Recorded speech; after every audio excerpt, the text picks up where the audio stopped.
கிருத்திகை விரதம் அப்படிங்கிறது முருகனுக்கு ரொம்ப உகந்த விரதம் அப்படிங்கிறது நமக்கு எல்லாமே தெரியும். மாதம் மாதம் கிருத்திகை விரதம் இருக்கிறவங்க இருக்காங்க.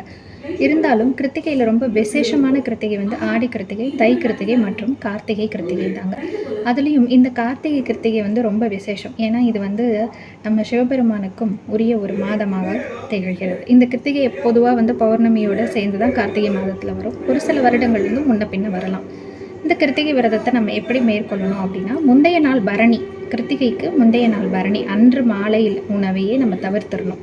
அன்னைக்கு நைட்டும் சாப்பிடாம இருந்து அடுத்த நாள் முழுவதுமாக உபவாசம் இருந்து அன்று மாலை தான் நம்ம வந்து நெய்வேத்தியம் வச்சு அதை சாப்பிடணும். நெய்வேத்தியமாக என்ன செய்யலாம் அப்படின்னா, 6 வகை சாதம் செஞ்சு 6 மலர்கள் சூடி இந்த கிருத்திகை விரதத்தை மேற்கொள்ளுவாங்க. 6 வகை சாதம் நம்ம கலவை சாதமாக செஞ்சு வெண்பொங்கல், சர்க்கரை பொங்கல் எல்லாம் வச்சுக்கலாம். அப்படி நம்மளால் முடியல அப்படின்னா குறைஞ்சபட்சம் சர்க்கரை பொங்கல் செய்து வைத்து நம்ம நெய்வேத்தியம் படைச்சிட்டு நம்மளோட விரதத்தை முடிச்சுக்கலாம்.